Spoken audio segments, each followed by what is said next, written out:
Donc, je précise que le nom de ce groupe, en fait, on l'a intitulé le collectif Carbo-SCMS. Donc, c'est un collectif de chercheurs qui s'intéressent, je prends le relais sur la conclusion de Mathieu Jonard, on s'intéresse à l'explicitation des mécanismes de dynamique du carbone dans les sols et dans les sols forestiers.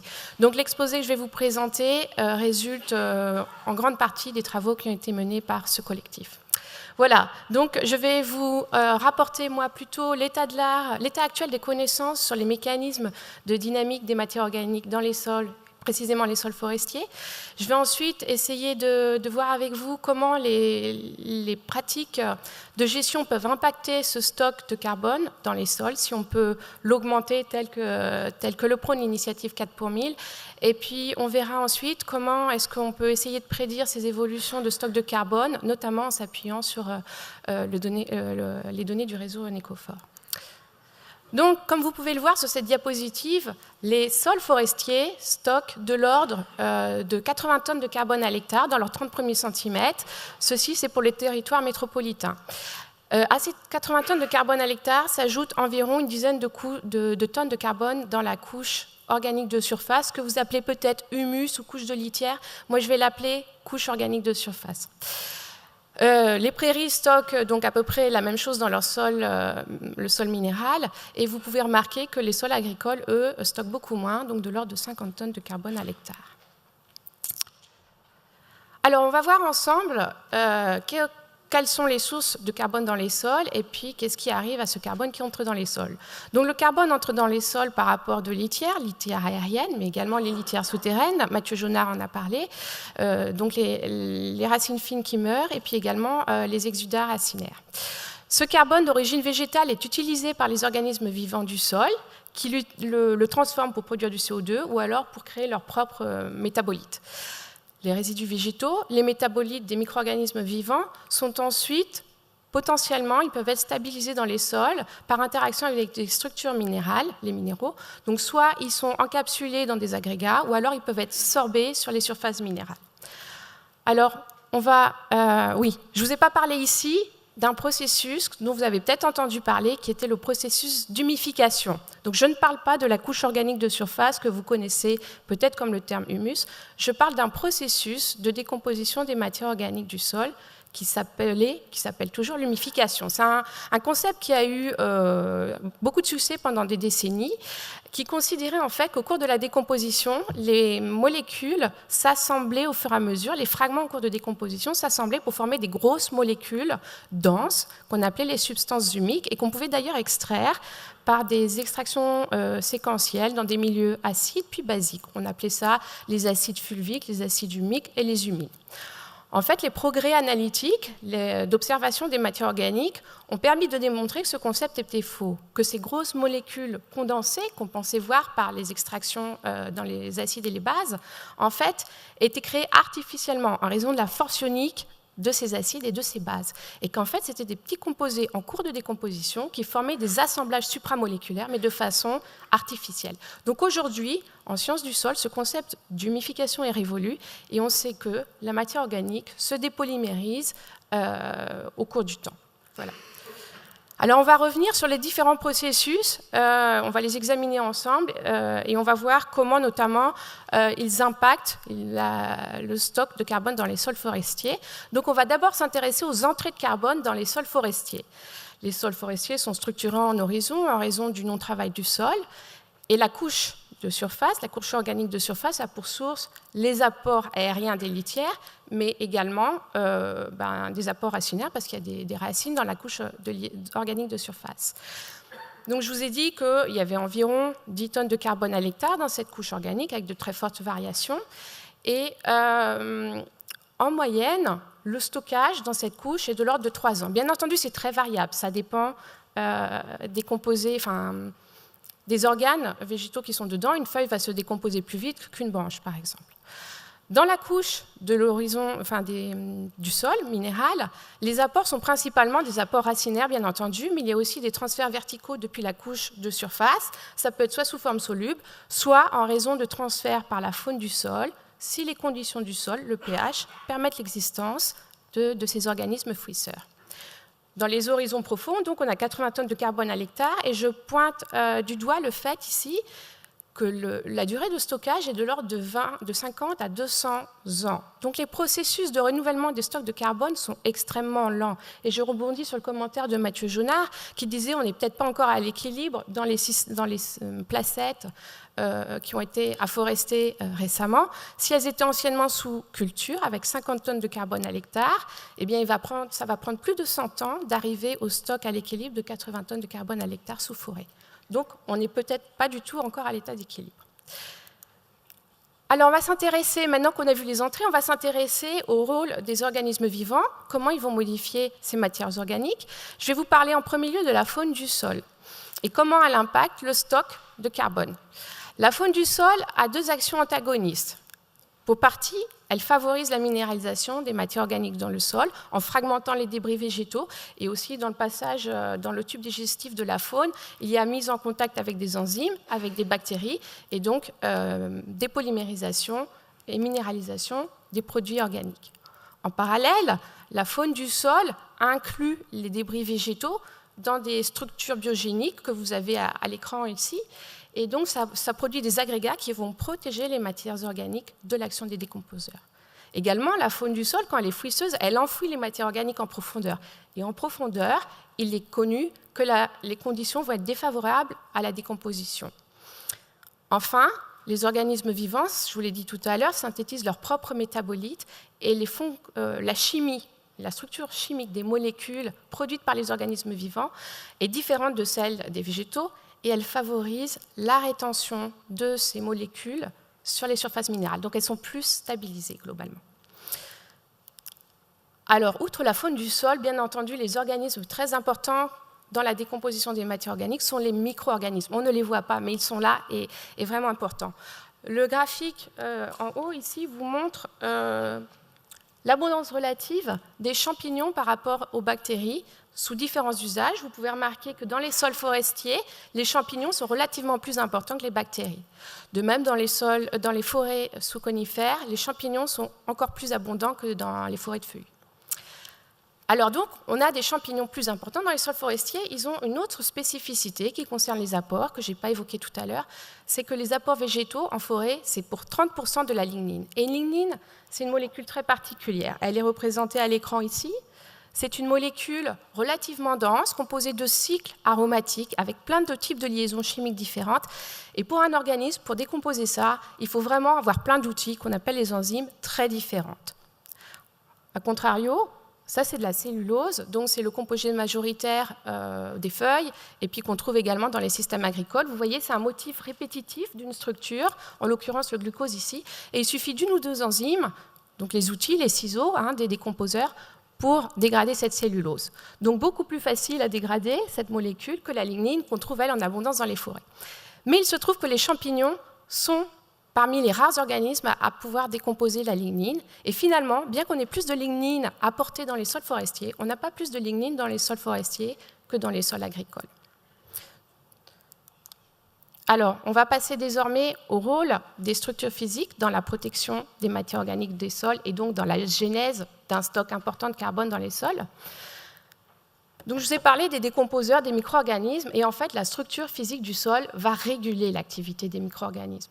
L'activité des décomposeurs, elle doit être dans des conditions optimales de pH, de température, de disponibilité en eau et bien entendu de disponibilité en nutriments. Et vous avez ici à l'écran une bactérie, elle a été décentrée, donc elle est en dessous du cercle bleu, elle est ici, et une matière organique, et vous voyez qu'elle ne peut pas accéder à sa matière organique, combien même les conditions du milieu seraient favorables à son activité, parce qu'il y a en fait des argiles qui font écran entre le substrat, la matière organique, et le décomposeur.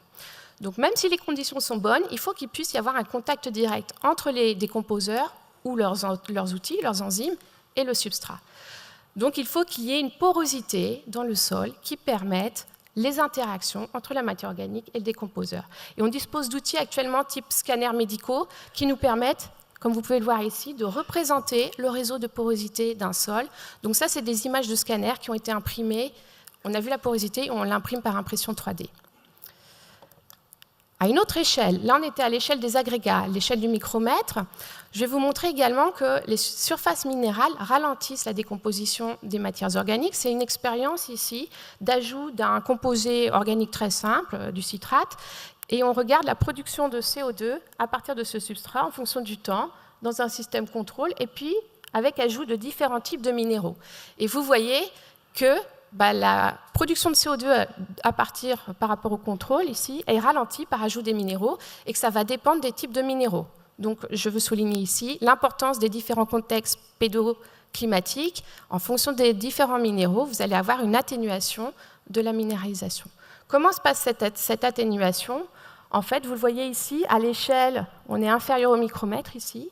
Vous avez une particule minérale et à sa surface, vous avez en marron, représenté en marron, des composés organiques qui sont très fortement attachés. Et cette surface, en fait, c'est une surface en cours d'altération. Donc c'est à cette échelle que se passent les interactions et la protection des matières organiques. Les micro-organismes ne peuvent pas, difficilement en tout cas, attaquer cette matière organique sorbée. Alors on va désormais rapidement passer en revue quelques actions de gestion qui peuvent affecter le stock de carbone dans les sols forestiers. On va s'intéresser plus particulièrement à l'impact du choix des essences. Donc je vous présente ici des données issues de compilations d'études. Quel va être l'impact du choix d'une essence de feuillu versus une essence de résineux sur le stock de carbone dans les sols? Vous pouvez voir dans le cadre vert que les apports de litière, le vert c'est pour les apports de litière, sont plus faibles sous feuillu en général que sous résineux. Et ça se traduit dans la couche de litière, ici. Le stock de carbone dans la couche de litière sous feuillu est également plus faible que sous résineux, et même beaucoup plus faible. On n'est plus à 8%, on est à 38% de différence, et c'est lié aux conditions notamment de pH, qui sont souvent plus acides sous résineux et qui vont ralentir l'activité des décomposeurs, et également à la qualité chimique des apports sous résineux. Il y a des cires qui sont plus difficiles à décomposer et il y a plus de lignées. Mais dans les horizons organominéraux du sol, ici, vous voyez que les stocks sont relativement similaires sous résineux et sous feuillu. On n'a pas propagation de cette différence avec la profondeur. Comment expliquer ceci? On ne sait pas encore vraiment l'expliquer. Il est possible que les organismes fouisseurs, la faune que je vous ai présentée tout à l'heure, ne soient pas présentes ou moins présentes sous résineux parce que les sols sont plus acides. Si on regarde rapidement ici, je vais essayer de m'intéresser uniquement au graphique, l'impact de la fertilisation azotée sur les stocks de carbone. Là aussi, c'est une compilation d'études.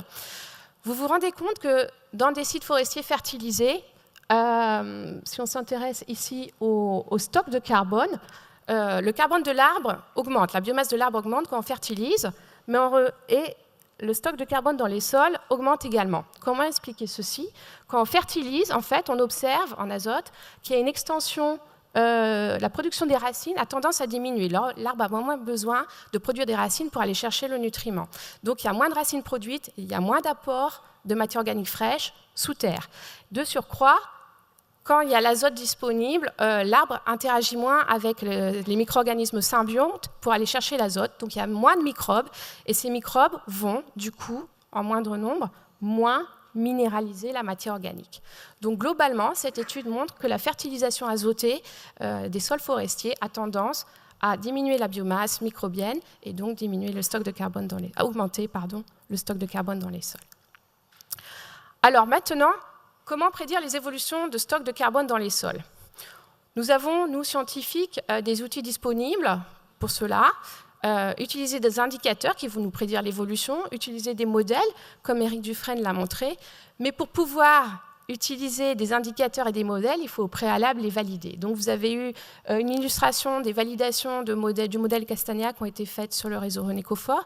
Moi, je vais vous parler des données du réseau René-Coffort qui sont en cours d'utilisation ou qui ont été utilisées pour valider indicateurs et modèles.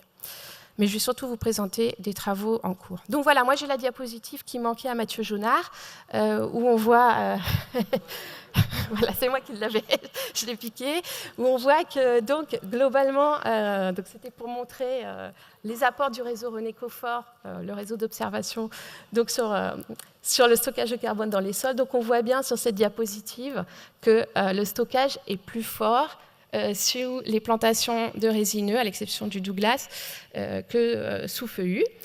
Et donc, je fais un petit rappel sur ce que j'ai dit tout à l'heure, et c'est ce qu'a dit Mathieu. Si l'hypothèse est que, enfin, si on estime que les placettes sous ces essences ont été afforestées plus récemment et qu'avant elles étaient sous culture, eh bien, effectivement, on peut se dire que le temps de passer à un stock de carbone sous culture à un stock de carbone sous forêt, ça prend du temps et on stocke beaucoup, et donc on n'est pas encore à l'équilibre.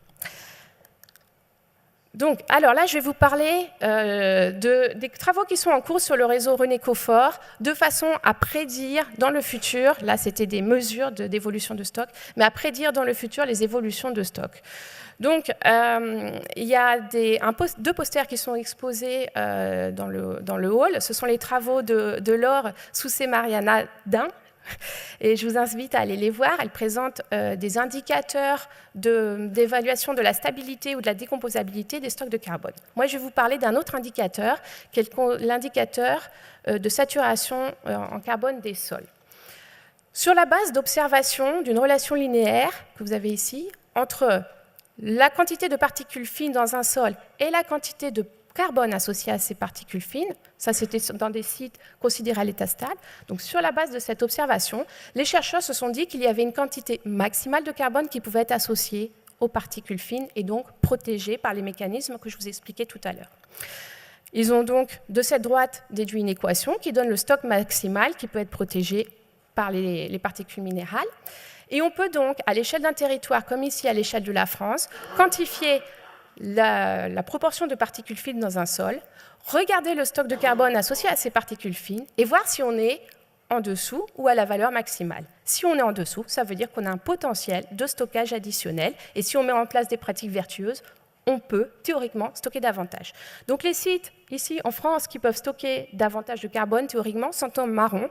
Vous voyez qu'il y a quelques sites en bleu qui sont ici en surstockage, donc l'indicateur bien entendu est un outil, ce n'est pas la vérité, ça ne marche pas toujours. Nous avons également à notre disposition des modèles pour déterminer l'évolution des stocks de carbone dans les sols. Donc nous avons des modèles qui ont été testés sur le réseau René-Coffort, donc ce sont des travaux en cours, qui ont été d'ailleurs mentionnés par Christine Deleuze. Ce sont des modèles à grande échelle et qui distinguent, parmi les processus que je vous ai mentionnés, qui distinguent la matière organique en fonction de sa qualité. Est-ce qu'elle est facilement décomposable ou pas? Mais ils n'introduisent pas vraiment les mécanismes. Et donc, ils les prennent en compte de façon implicite, avec des paramètres de type rapport C sur N ou rapport lignine sur azote. Et ils ont également des paramètres qui tiennent compte de la teneur en argile. Mais par rapport à tout ce que je viens de vous raconter, en fait, ce sont des modèles relativement limités par rapport à notre état actuel des connaissances en termes de mécanismes. Donc on peut, à une échelle beaucoup plus fine, à l'échelle d'une placette du réseau René-Coffort ou d'un horizon de sol dans une des placettes, développer des modèles, eux, qui intègrent ces mécanismes que je vous ai expliqués tout à l'heure, et par exemple qui explicitent la dynamique du carbone en fonction de l'activité des micro-organismes du sol, parce que ce sont eux vraiment qui gèrent la décomposition. Mais on ne peut pas appliquer ces modèles fins à large échelle, à l'échelle du territoire, ce serait beaucoup trop lourd. Donc ce qu'on fait actuellement dans nos laboratoires, c'est qu'on fait tourner ces modèles, on les développe, et puis on essaie d'en tirer des grandes tendances qu'on peut, elles, introduire dans des modèles comme celui-ci, plus faciles à mettre en œuvre à large échelle. Donc voilà le mode de fonctionnement qu'on a pour essayer d'introduire les mécanismes dans les modèles applicables à large échelle, à l'échelle d'un territoire. Donc je vais terminer en vous donnant mon point de vue sur comment gérer au mieux les stocks de carbone dans les sols forestiers, essayer d'éviter de déstocker, au mieux, bien sûr, stocker du carbone. On voit que pour l'instant, sur le René-Coffort, on stocke, et on stocke tel que le ministre nous l'a demandé, a produit comme objectif. Donc, c'est parfait, tout va bien.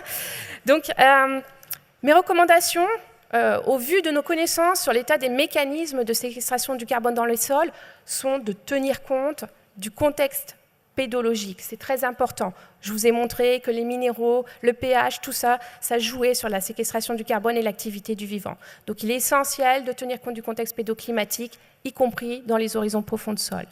Il nous faut, nous, scientifiques, travailler à améliorer nos modèles et nos indicateurs. Vous voyez, il y a encore du travail. en tenant compte des mécanismes, du pédoclimat, des pratiques de gestion et bien entendu du temps, parce que ce qui se passe dans le sol, ça se produit sur de très longues échelles de temps. Il nous faut, pour améliorer ces modèles et ces indicateurs, disposer de sites expérimentaux générant des données sur le long terme, le très long terme, plusieurs décennies, un siècle idéalement, et il nous faut renforcer les interactions bien entre vous et nous, personnes de l'opérationnel et du monde académique, de façon à identifier les verrous pour comprendre l'impact des pratiques sur le stockage de carbone et, à contrario, pour diffuser la connaissance. Et donc, à ce titre, je trouve que le travail qui est mené au niveau du réseau René Coffort satisfait à toutes ces recommandations de par la qualité, de par le design du dispositif déjà qui couvre un large contexte pédoclimatique en France, de par la qualité des résultats que vous collectez sur le terrain, de par les travaux scientifiques qui sont menés et puis de par l'animation telle qu'elle est menée aujourd'hui qui nous permet de nous rencontrer et d'échanger. Voilà, je vous remercie pour votre attention.